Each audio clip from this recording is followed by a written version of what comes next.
Just talk about the match you just had. Pretty intense match. Yeah. Obviously, you worked hard. You're out of breath. So walk us through it a little bit. Well, that match kind of meant a lot to me personally because I went out to Bill Farrell in New York a couple of weeks ago, about 2 months ago. I wrestled Trice, and I had a real close match with him again in the semis, but I lost by a point. So I'm impressed with myself that I can come back and I can get my quote-unquote revenge. So I'm feeling good.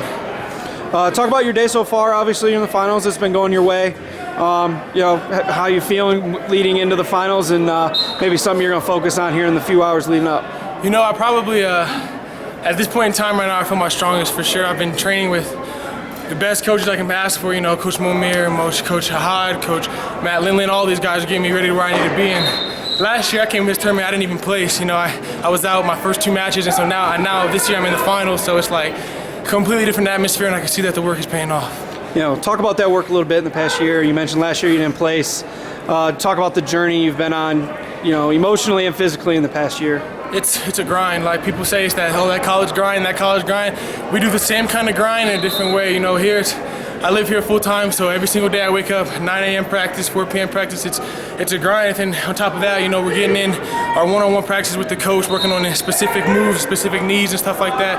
And pretty much that grind and them forcing me to be to these practices and all this is what's forcing me to do good at these tournaments. So what does it mean for someone like Robbie Smith to be sitting in your corner just yelling at you, making sure you're grinding out the entire match? No, my background and my history, it's like when I'm wrestling, I get TC Danzler's my coach, so I'm sure you know. Yeah. He's like right there in the corner, so I'm used to someone being on me. When they're on me, it doesn't give me any time for a break or rest, and that's why I think I perform my best when I like that. Talk a little bit more about living here at the training center. You mentioned the college grind. You're not doing that. You're here full time.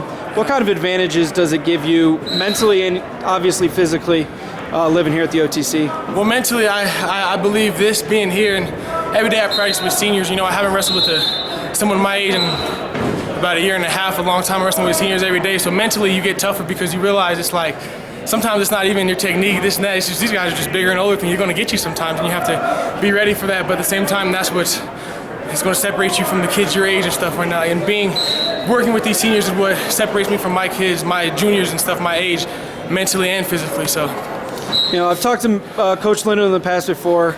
Now that I got you on camera, I got to ask, who is Giangelo? I am Giangelo. Okay. See, so it's kind of like a rebirth type thing. Understood. Talk us through it. Well, there was Tracy, back in high school and whatnot. Tracy, I had my own things going on back then. I wasn't as focused. I wasn't doing the level of stuff I'm doing now.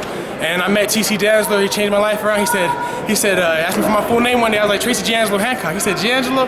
I was like, yeah. And he's like, where'd that come from? My mother's Italian, my whole family, half my side's Italian. So he's like, well, we're going to use that name. He said, whenever you wrestle, that's what we're going to use. People are going to call you by Giangelo from now on.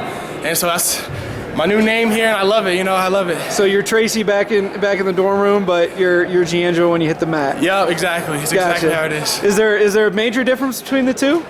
You don't want to let Giangelo out the cage unless you've got a mat nearby. That's the difference. Keep Giangelo locked up till you wrestle.